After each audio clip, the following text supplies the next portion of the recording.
Welcome to the NFL Saturday Podcast. This is Amp, and I'm here to catch you up on fantasy football for the week, and we'll have some fun along the way. Today, I am joined by a guest and possibly new co-host, Scotty. Welcome. Hello. I like to sound that. Co-host. Yeah. What is your experience with fantasy football? I guess we'll get into that. My experience has been amazing. I look forward to it every year.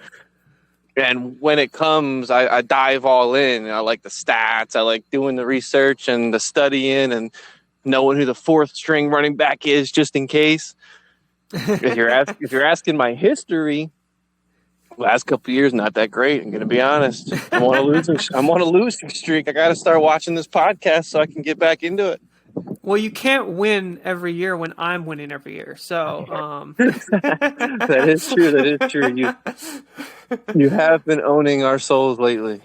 I mean, not this year, but in the past, yes. This might be my essentially exactly. We met playing video games, and then he actually invited me to his family league. So I joined, and it's been fun. We've had a lot of crazy seasons, so yeah, I guess we'll get into it. You've been at the top more than I have, and I've been in the league for 15 years. Put it that way. And you've only been here for like 4 or 5. Hey, I had a hot streak. What can I say? Anyway, I guess before we get into the actual topic of the episode, I'm going to give you your fun fact of the day, and that is the most injuries in an NFL game on one team was the body bag game in 1990. It was between Philadelphia and Washington, and Philadelphia won 28-14. And I was actually surprised. I know. The body bag game. What? How many injuries were there? There were actually 9 injuries. Only 9 on Washington. I was surprised. It was 9 Washington players left due to injuries. And head coach Buddy Ryan for the Eagles infamously said before the game that they would inflict a beating on Washington so bad they'll have to be carted off in body bags. That was before the game. Before the game. Oh, my goodness. So, yeah, I have a feeling might be some targeting in there, but you never know. That could be a whole conversation all by itself, talking about all these unnecessary roughness calls that are plaguing the league right now. I know, right? It's been getting a little ridiculous. But I guess that's something we can talk about right away. Because I was going to start the topic on week 5. That was going to be the first topic. And I guess first I did want to start off with our betting challenge, just kind of keep people up to date. We're doing a fake betting challenge. Essentially, we each start with $100K in fake money, and we're betting essentially either if someone gets to. Are we doing $1 million? Did we decide on that? I think $1 million, or was it 500,000? I think we can put a placeholder at $1 million, and if we realize somewhere along the way that it's impossible, we can negotiate. Yeah, I think that's fair. So either you get to $1 million or you get to 0. And obviously if you get to 0, the other person wins. But essentially the loser has to have the hottest hot wing at Buffalo Wild Wings. So going to be interesting. You know what it's called? Blazin' XXX. And they make you sign a waiver. Oh my gosh. The wings I normally get from there are maybe halfway up the spicy scale. And this week after we made the bet, I went and I got something about 70% up the scale. So a couple ticks above what I usually get. And that was already too much. So I'm not looking forward to losing here. Ooh, that's going to be brutal. So yeah, that's what we're doing. We'll keep you up to date. I actually did start off leading. I think I'm 5K above where we started. But and you're right behind me, Scotty. You're what, 15K behind? Down. 7K down, jeez. Well, yeah, he had a big bet. 7K down from starting. Got you. 7K down from starting. So, yeah, 15K. So you caught back up after a slow start. But Well, it's still a long way to go, so you never really know. Absolutely. Looking forward to it. Anyway, I have to get and start talking about the most important news of the week, and that is, of course, around Russell Wilson. Do you know this Russell Wilson news? Did you hear about this? I heard a couple things about Russell Wilson this week, but just in case we're not on the same page, I'll let you go first. All right. So the most important thing about Russell Wilson is clearly that he makes his teammates call his manager in order to reach him. No shot. Yep. That's not. And the people that said this were Richard Sherman and Marshawn Lynch. I mean, yeah, they don't even play anymore. They don't have a reason to lie. Well, yeah, exactly. And they said that while they were on the team, he did this. So, like, if they're sitting on the bench, they can't just come over and talk to him? Oh, no, I'm sure they can do that. More just like if they want to like hang out or something, they have to reach his manager first. What is he, too busy filming cringy Super Bowl commercials? Exactly. But I feel like that is like super on brand for Russell Wilson as well. So yeah, he's such a weirdo. Sense. I completely believe that. 100%. Yep. Definitely. 100%. So I guess what I really wanted to talk about, I think the biggest thing is the injuries in this past week. Oh my God, so many. Just had so many running backs. Oh yeah, so many. It was insane. Obviously, the big three running backs were Rashad Penny, James Conner, and Damian Harris, who, I mean, that's just pretty brutal if you have them. Do you have any of them? No. From a fantasy standpoint, yeah, you're upset because their backups are more of like a committee, so they get drafted. So you're not exactly able to go to the waiver wire and pick up Eno Benjamin or Ramondre Stevens or even Walker. Walker got drafted in our league, and he was like a deep backup. So exactly. if you had the guys that got hurt, you're not exactly going to have a lot of options. Yeah, the one that you might be able to pick up is Eno Benjamin, I think, but that's only in like not as deep league. Like our deep is really our league is very deep. I completely butchered that sentence. You put that. I got you. Go ahead. But essentially, yeah, I would say Eno Benjamin you can possibly pick up. But yeah, essentially most of them are already rostered. And the other one is Cam Akers, who we don't even know what happened, but he apparently just requested a trade a couple hours ago too. So yeah, we speculated, but we couldn't come to a conclusion. Yeah, because essentially it was personal issues that has him out this week, and then Sean McVay declined to say whether Akers would be a part of the team in the future. So that's not a good sign. And we agreed that if you're going to decline to confirm, then you lean on the side of no. Because if he was going to continue to play, he would be happy to say, like you said earlier, and we agreed, oh, yeah, he'll be back. We just got something going on this week. He's not able to play. Expect to see him in practice on Tuesday. But since he didn't say that, the painting's on the wall. Exactly. That's how I feel, at least. I agree with that, 100%. Yeah. I guess the other injuries that we should talk about. First, I guess we'll do quarterbacks. Baker Mayfield and Teddy Bridgewater both got injured.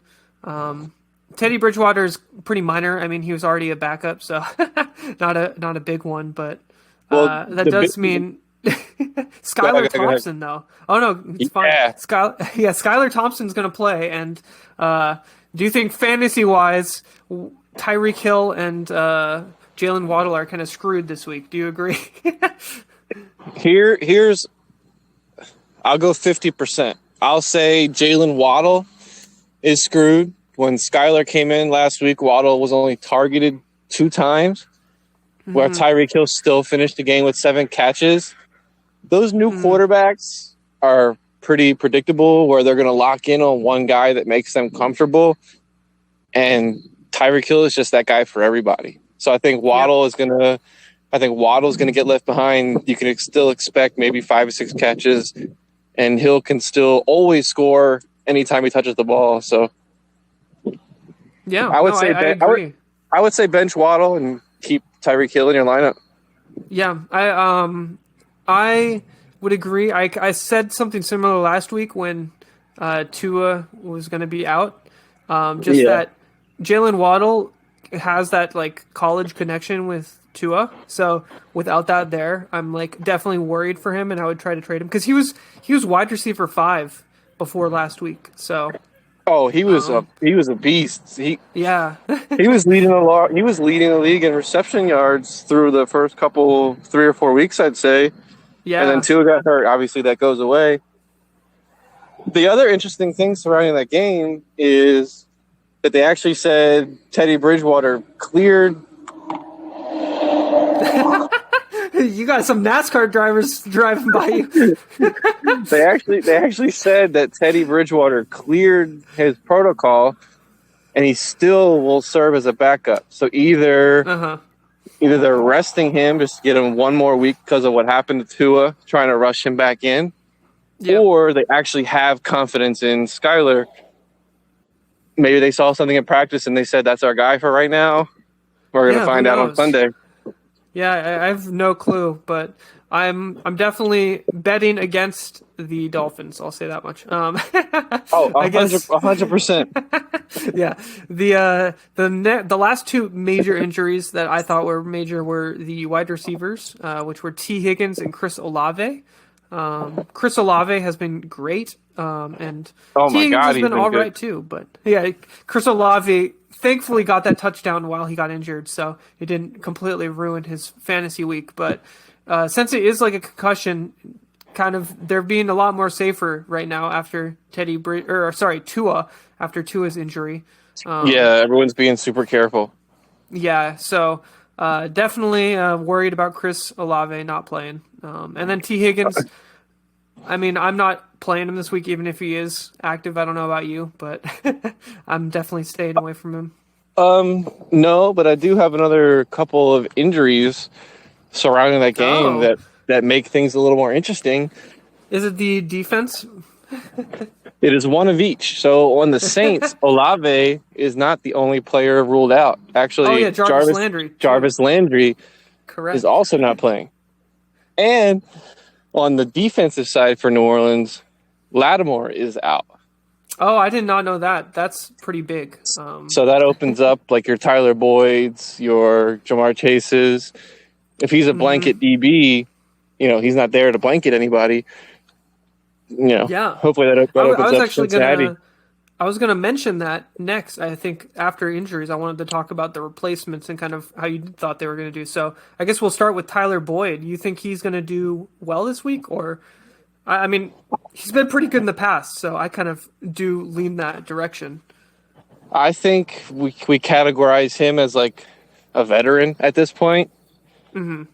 So he's a safe choice. So if the game is getting out of hand, I would consider him one of those guys that he's like a check down guy. He take a couple steps, he's not running deep routes. So 5 yards here, 10 yards here, they can add up.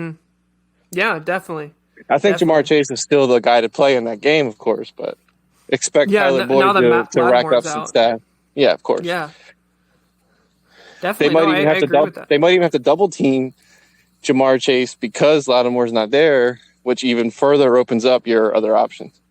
Yeah, and I think I've mentioned this before, but Marcus Williams actually dated one of my wife's friends in high school, and That's interesting.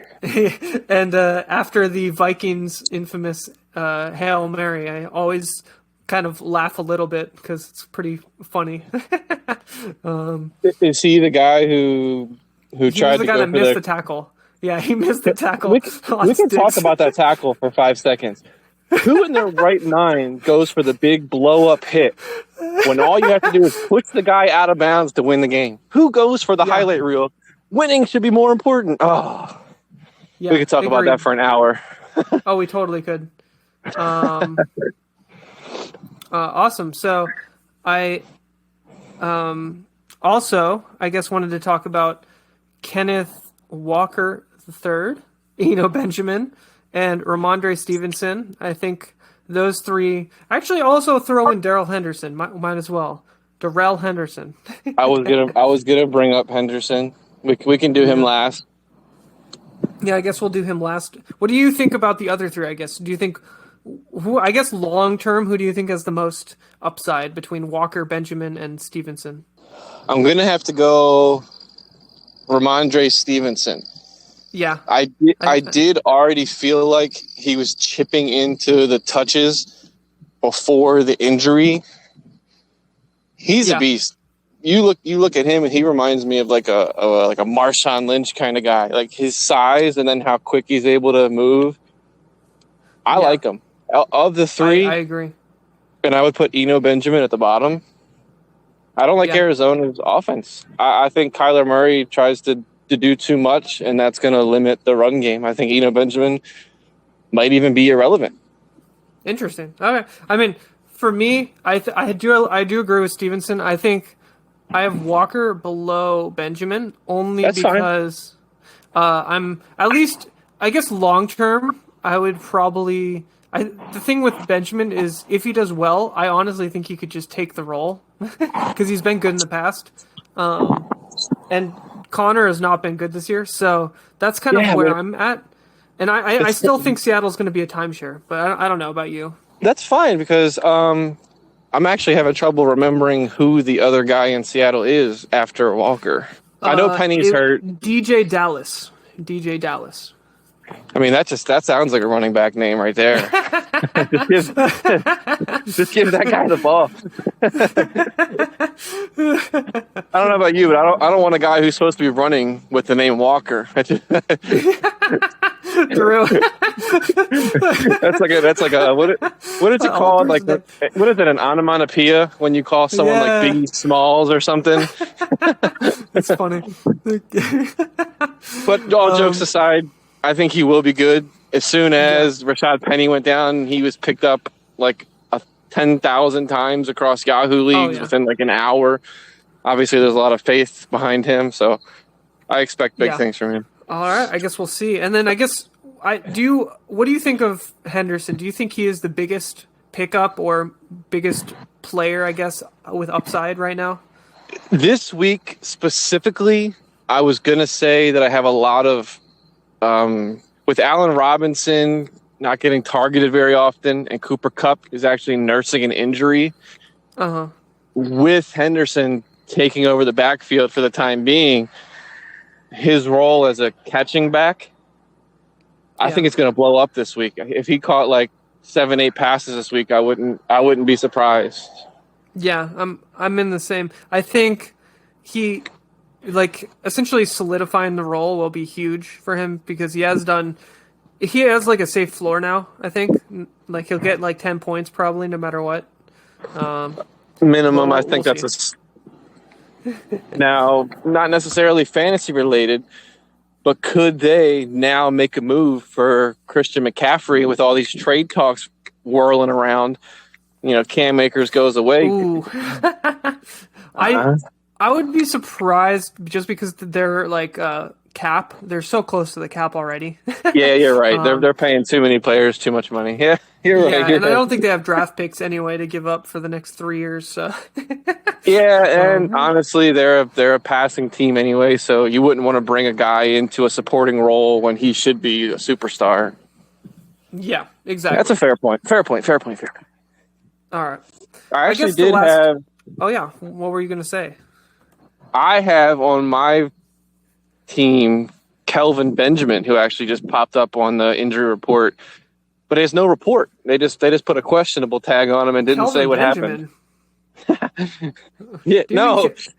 Robbie Anderson. Robbie, I was like, Kelvin Benjamin doesn't play anymore. 2016? What the heck? What year are we in? Robbie Anderson. As soon as I said it, I was like, wait, what? That's the wrong name. He played for Carolina, at least. I had the right team. That's so funny. That reminds me of the episode of The League when the guy drafts a player who doesn't play anymore. Yeah, they're like, nope, you drafted him? I can't remember either. Funny. I guess, that's a flashback. I think that covers all the Your Like, I'm trying to replacements? think. I'm trying to think Yeah, of I mean, anyone I was else. thinking the QBs, but I don't think PJ Walker or Skylar Thompson will have any relevancy. So I just wanted to give them a I shout agree with out. But that, but because PJ Walker, I'm struggling to even. They're just they're not going to trust him. They're just going to hand the ball off yeah, and let unless he McCaffrey try does to. run randomly, but I don't think he'll be that type of player. I mean, I think we're looking at a Justin Fields type game. 18 yeah, pass attempts, less less than 10 he had completions. 20 points though. That was pretty. I That know, and was I'm like the going to the best week game I'm of his going year. against them. The I week know, I'm right? going against them, he gets 20 points. Come on, man. The one, I guess, the one question I'll have is, who do you think would be a better play, Kenny Pickett or PJ Walker? I Tough gotta. question. It is a really tough question because they both have terrible matchups. They're both going to be playing from behind. Based on the defense that they're going up against, I don't think Pickett has a chance. Yeah, If they go fair. behind early, so I don't even think I'm basing this answer off of talent because we've never even seen PJ Walker play.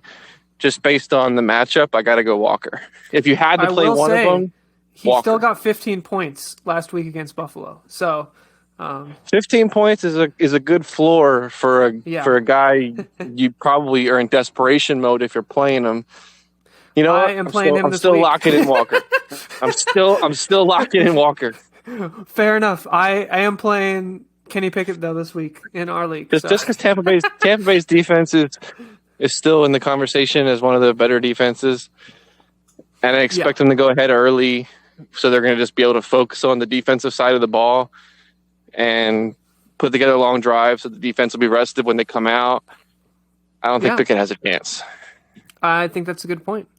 I guess now we will do Ask Anissa, where I ask Ooh. my wife, Anissa, a fantasy football question, and she knows nothing about football. So, Anissa, Yeah. which backup running back are you more excited about this week? Eno Benjamin, Kenneth Walker III, or Ramondre Stevenson? Can I hear that one more time? Yeah. Which backup running back are you more excited for this week? Eno Benjamin, Kenneth Walker III, or Ramondre Stevenson? Kenneth seems like a very serious guy with that name, so let's go with Kenneth. All right, Kenneth, lock it in. All right, now let's play What's Your Prop? Where we pick 3 prop bets for each other, and the other person has to pick a side. We will keep track of our records throughout the year, and then we will be punished publicly on the show somehow. We haven't decided yet, but maybe like it, I like sing a it, I song like it. or something. I don't know. I We'll like see. it. Something I'm always funny on- like that. I'm always on board for the punishments, 100%. Yeah. One of the podcasts I listen to, they do like a visual thing, so they have to wear like a funny costume. But we'll do something audio for the listeners, like a song or something like that. We'll So, figure I it guess- out. Exactly. So I guess we can alternate. So I'll pick one prop and then you pick one prop, and we'll just go back and forth, I guess. So the All right, first would you like- prop, I guess I'll do the first one. Go ahead. Because it is near and dear to your heart, and that is Lamar Oh. Jackson over or under 211 and a half passing yards. Versus the New York Giants. Yep. I'm trying to think, how have they done against I think even when they're winning the game, the quarterbacks are putting up numbers. But we got Rashad Bateman potentially coming back. Nope, I think he's out. Ooh, we didn't cover that. Yep, he's out. We did not cover that. I thought I read that he was scheduled, like he was on pace to play, so I didn't bring it up. But I guess I was wrong. I have him on my fantasy team, and he's marked out. So if he randomly plays, that would be amazing, but I don't think he will. 211.5 passing yards. Give me the over. The over. All right, you're taking the over. Give me the over. Nice. All right. In no particular order, I'm going to start with one because we just talked about it. Oh, okay. PJ Walker. Over or under 1.5 touchdowns for the game. Ooh, is that total touchdowns or passing touchdowns? Passing touchdowns. Oh, it's passing only? Ooh. If it's passing only, I think I'm going to take the under on 1.5. That's a good one, though. That's close. I was close to taking it.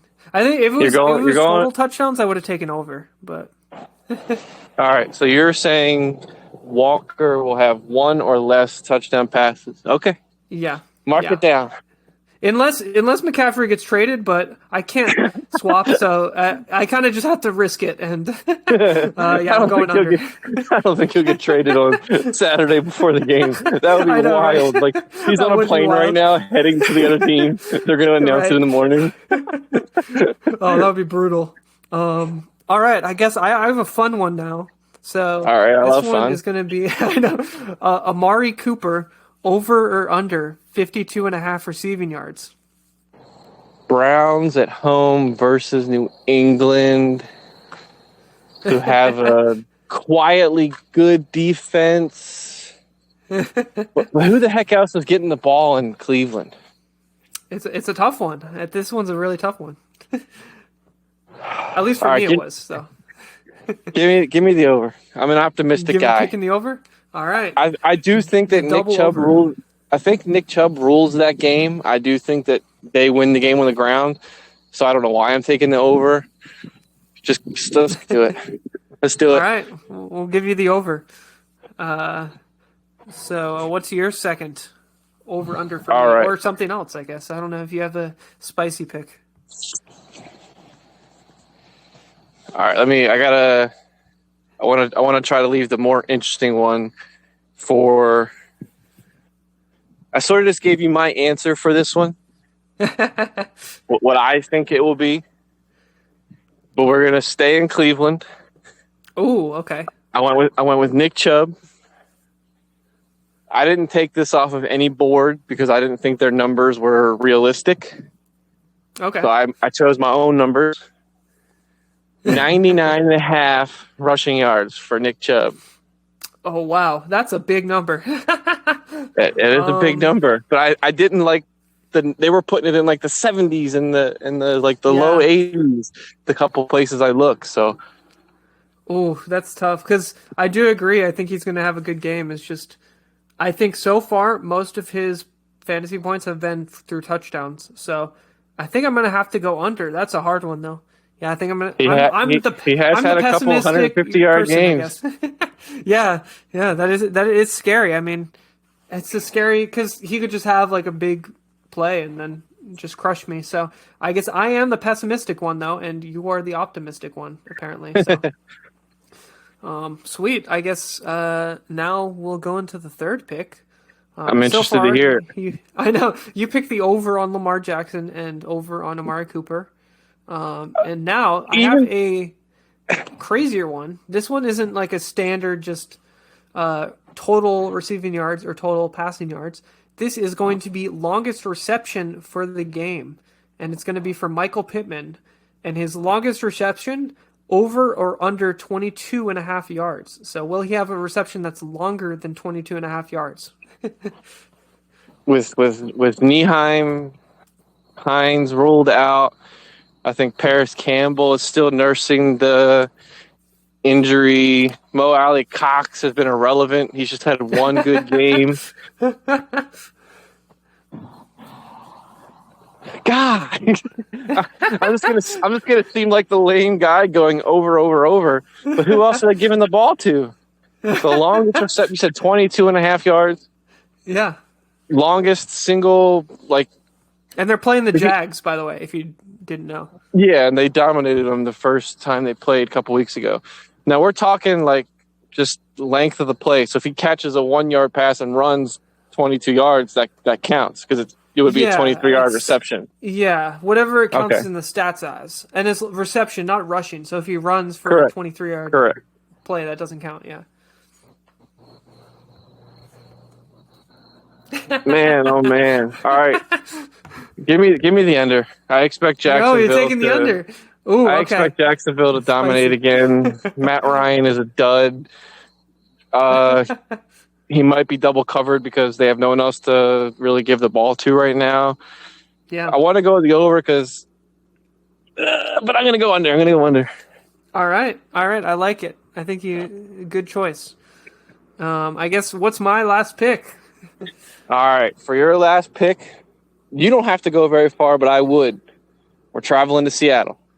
The player, Tyler Lockett, historically, he is a pain in the Cardinals' ass. He always does well against them. My question to you is, will Tyler Lockett be a touchdown scorer in the game? I am very scared about this. I wanted to play him in daily fantasy, but then he got put on the injury report on Thursday with a hamstring injury. However, he was taken off the injury report on Friday, so I don't even know what that means. I think it was a rest day because he's considered like a veteran now. I think he just maybe got a day off. That's what I'm hoping. Because I do think he scores a touchdown. He's been so good for me in my best ball leagues, and I think I gotta ride with him. I gotta go All right. over on the touchdown, or that he will get a touchdown. So Correct. I guess no amount pessimistic. with 5 touchdowns, you still get it. Just doesn't. Yeah. Yes. Yeah. So I'm pessimistic. So on PJ Walker, I think he'll get less than 2 touchdowns. Correct. I think he'll only get 1 or less. And then for Nick Chubb, I think he'll get less than 99.5 rushing yards. Or is it total yards, or was it rush? It was rushing, right? Rushing yards. Okay. And then I think Tyler Lockett will get a touchdown. So very hard choices. And I think Lamar Jackson will go over 211.5. Oh, wow. Good memory. I think that Amari Cooper will go over 52.5.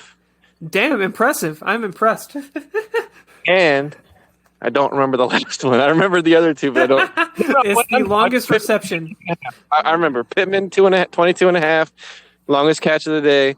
I'm going under. I remembered all 3. Nice. Yeah, good memory.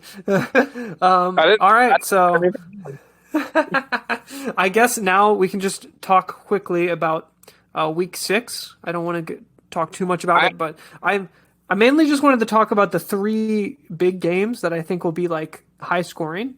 Obviously, Chiefs Bills is the first one. Any takeaways from this game? Do you have any players that you're excited about? I guess. I have players that I'm fading. Oh, really? I made a couple daily fantasy lineups, and I'm intentionally avoiding Diggs.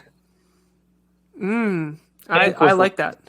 I think with last week's breakout of McKenzie and the other players in Buffalo and the Chiefs pass rush, Gabriel and Shakir. I think that combined with the Chiefs' up-and-coming pass rush, I'm just avoiding Diggs this week. And on the other side of the ball, I'm all in on Kelsey coming off 3 touchdowns and like 7 catches.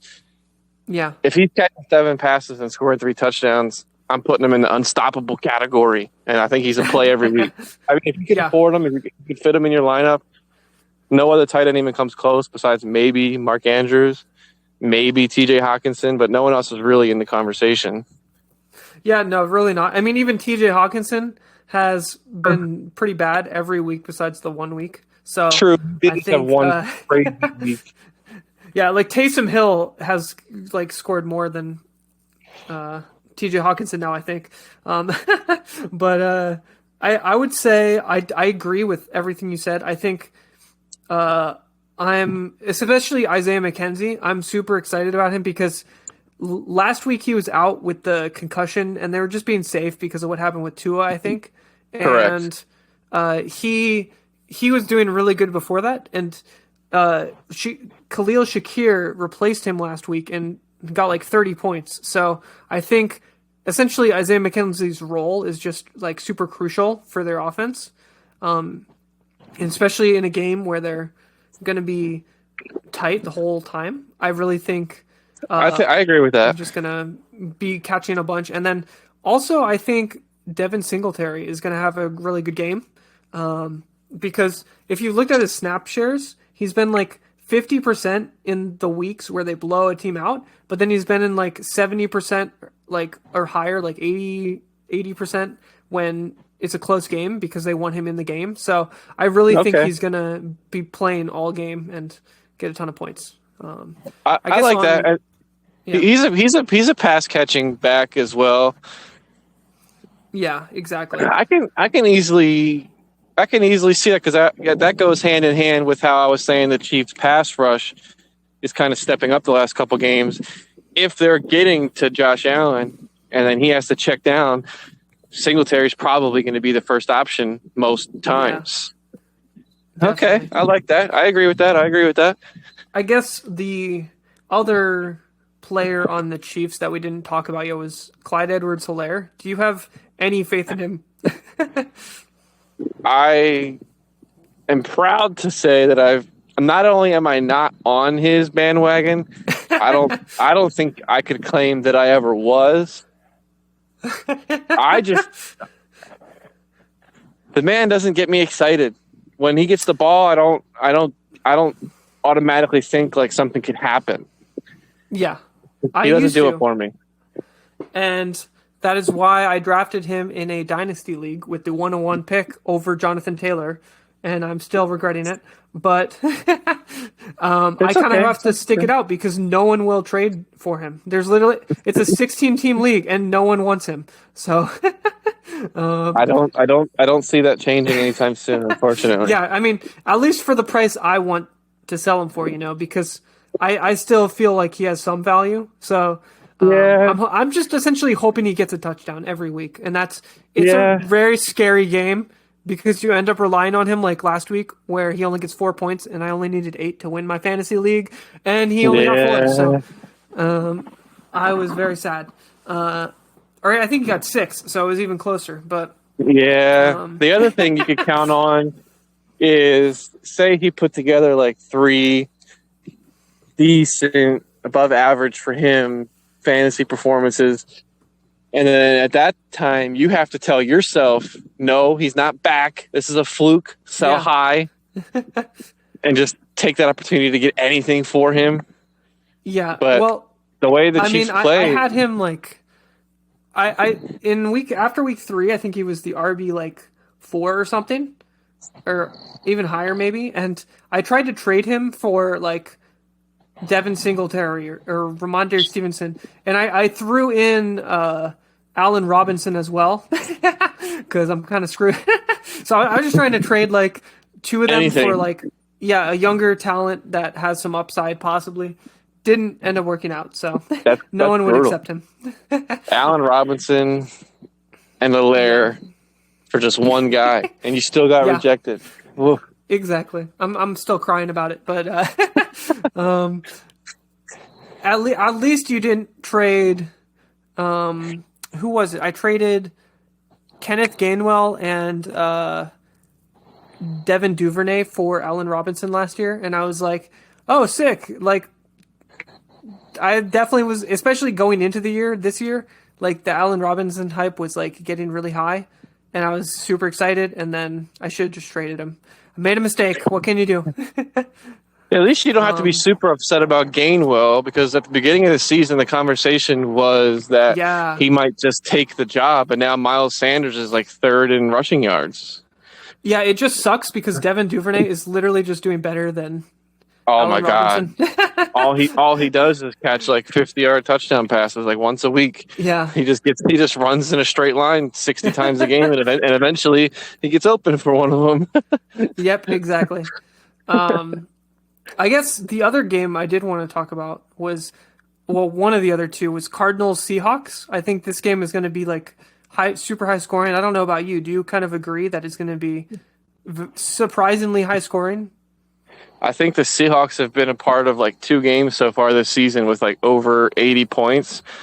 Yeah, I don't expect this game to be any different. Yep, I agree. And Cardinals are much better on the road as well. So, I mean, they haven't won like any of their last 7 home games or something. So they've only been winning on the road. Wow. Yeah, they've been really, really bad at home. So I do think they're gonna perform at least on offense, and we'll see. I mean, I do like Eno Benjamin. I'm starting him in a league because I had Jonathan Taylor and he's out now. So starting Eno Benjamin. Who else? I guess Zach Ertz I'm playing on Arizona. And Marquise Brown? I guess all of Marquise Brown has been stealing the targets, man. He's getting like 10 plus targets a game. He's still being plagued by his drop passive problem that he suffered from in Baltimore. Yep. But you can't argue with the volume. If he's getting, and from a fantasy standpoint, if he's getting 10 plus targets and he catches 8 of them, if you're in a PPR, you love that. Yeah, and I don't really have any great opportunities to trade for him in my leagues because I have him in one league, and in the other, my mom actually has him and she really likes him, so I don't think I'm going to get him from her. But essentially, I would trade for him once DeAndre Hopkins comes back because I think people are going to be scared that he's going to take targets away, but I don't even think he will. I don't think DeAndre Hopkins will come back and be great right away. He's kind of been mediocre recently anyway. How long is his suspension? 5 weeks, right? He should be back soon. I think it was 6. I think it was 6 weeks. So this will be the last week he misses? Yes, I think. When you're suspended, are you allowed in the facilities to practice, or is he going to is he at home sitting on his couch having to be away from it? Oh, that's a good point. I think you're allowed in the facilities, but I don't know. I don't know how that works. Because if he's getting workouts in and he's practicing with if he's able to practice with the practice squad, at least something, yeah, I would be more inclined to say he comes back and jumps right into a role. But the way Marquise Brown has been, and Zach Ertz, it's not like where is he getting targets from? If those guys are playing so well, why do you disrupt the machine? Yeah, no, I agree, and I would. I'm definitely a little worried about Zach Ertz because I do feel like Hopkins might eat into that role a little more, the red zone target and stuff like that, and the short reception, that's a valid point. Stuff, but that's a valid point. Overall, though, those are kind of the people I'm excited about for this week. For the Seahawks, are you in the same boat that DK Metcalf will not do well? Because I don't think he'll do well this week. I went pretty heavy on Lockett this week. Yeah, that makes sense. DK Metcalf still is a freak athlete who will always get his share. Yeah, but so like you just said, I can't put a pin in it for an exact reason, but I haven't been picking on this week. No, me neither. And I think Arizona has, I forget who is their cornerback. I forget what his name is, but I think he's pretty good against star receivers. So he blankets the top guy. Yeah, exactly. And that's why I agree with you. Lockett would be the person, but I'm actually not picking him just because I already have him in best ball drafts. So I'm you know what? If he does well, I'll be happy with the best ball. I'm not going to double risk it, I don't want to double down. Why hurt yourself twice if he does bad? Yeah, just because of the injury report. That's literally the only reason. There's nothing wrong with that. That's fine. Yeah, and then Will Dissly is an interesting tight end pick. I feel like if you're... He's weird for me. Yeah. It's super touchdown reliant. I don't... I'm not super sold. I've noticed that. Yeah, I've noticed that in the games where he doesn't get a touchdown, you're looking at 2 or 3 receptions and usually under 25 yards. It's always the touchdown that puts him at that 10-point range. Yeah, and it'll always be these really long touchdowns. It's weird. He'll go a 40-yard touchdown. It's where did that even come from? Exactly. I'm not a fan of a touchdown dependent player on a team with so much talent. Yeah, I would say though this might be the week to play him though. I feel like this could be if you do have bye weeks and stuff, or if you just want a really cheap option for daily. All right, I think. Let me ask you this: Yeah. Do you think that Seattle trying to get Walker into a rhythm, make him feel like he's a part of the team, get him some touches early, try to, build his confidence, and then you still have Lockett and you still have Metcalf, does that negatively impact, the third or fourth option? Because, there's only so many places the ball can go. I don't think so. You still confident? I think it's going to be high scoring, like so high scoring that it won't really matter.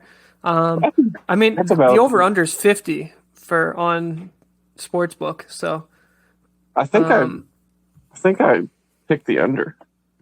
Yeah, that would make sense too. 50 is pretty high. 50 is a lot of points, yeah. But I do kind of see them getting there, or I could see them getting there. Oh, easily. Yeah. Those are two very talented teams that can move the ball. Either one is capable of like a random 50-yard play and they're in field goal range. Like that's not out of the realm of possibility. Yeah. I think that kind of sums up that game. I don't know if there's anyone else you wanted to talk about, but I think we covered literally everybody on the team. I think we did. Every important player. Yeah. We're probably forgetting someone and they're like listening to the podcast crying or something. But if you play for either of those teams and we didn't list you, we still think you're important. Essentially, the last one that I thought was interesting, and I think is surprisingly going to be high scoring, is Buccaneers Steelers. And you can be very confused for a second, but longer than a second. We thought the starting three corners for the Steelers are all injured.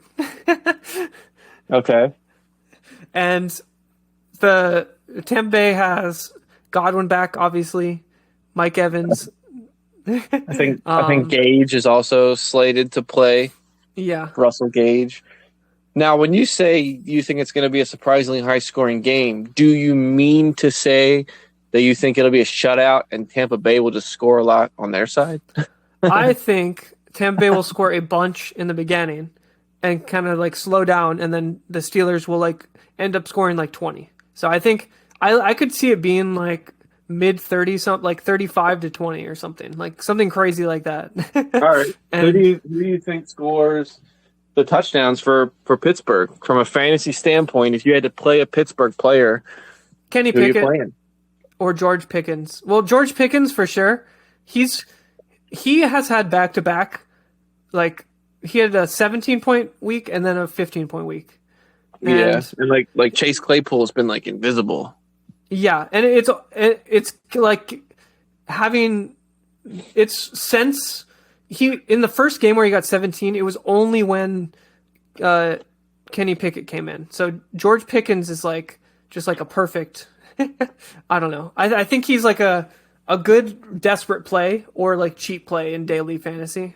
Yeah, they have good chemistry, so why not? Yeah, and that's the thing. Like, if you are trying to like win a tournament or something, I think he's a great pick to like get that variance, because I don't think a lot of people are gonna look at that and be like, "Oh, this is a great matchup," and like, I don't think they're gonna be looking to start him a lot, So we talked about that because you need a unique lineup, so he could be the X factor. Yeah, and I guess running back wise, do you agree Najee Harris is like a bench? Like, I would not play him. That's an interesting, because Mike Tomlin himself even came out and said that we're going to start getting other guys touches. Yeah. So if the team already lost confidence, then I have to, like, obviously they know what they're talking about. I have to put them on your bench. Yeah, no, I agree. And I guess on the Buccaneers side, are you... Leonard Fournette, I think you have to play, but what's the guy's name? I forgot the rookie's name. I forgot his name. Look it up real quick. Do you know who I'm looking? You know who I'm talking about, right? I can't remember it either. Give me 3 seconds and I'll have it. Here's rookie running back. This White? is very. Yes, Rashad White. Yeah, Rashad White. I think he could end up with like in the teens, possibly 20 points or something. Just if they do get like super far ahead, I think Okay. he could end up just like I still think Leonard Fournette is going to get like 20 or more points. He's in these matchups where it is kind of like on the blowout side. He's been getting a lot of the touchdowns and stuff like that, and a lot of dump offs, a lot of Yeah, catches. Fournette caught 10 passes last week, so Yeah, that can't be ignored. yeah, exactly. So I'm very excited about him, and then I think Rashad White is like a sneaky play in like DFS or something where I wouldn't probably play him in the actual league unless you're desperate, but I do think he has some potential, you know. We'll say if you have him in a best ball league, you have some hope that he'll contribute to your team. Yeah, exactly. Yeah. Because if he's in DFS, you think he's a minimum? He's a minimum price? Probably a little more. I would say like I guess 45 maybe.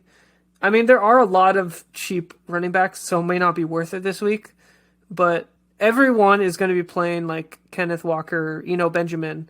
So I think Rashad White is like a sneaky play where you can play him and he won't be as rostered as some of the other running backs. Because I would be surprised if Benjamin isn't like 30% owned. Yeah, he's 4,500 on DraftKings, which is that's insane. the minimum So, price, right? no, I think it's 4,000. I mean, I could be wrong, but What do you think about Garrett Wilson in Jets Green Bay game? Jets Green Bay. Yeah, Garrett Wilson is the rookie. When he was healthy, he has big games when he's healthy. And if we think the Jets are going to put up, 28 points in that game, someone has to score them.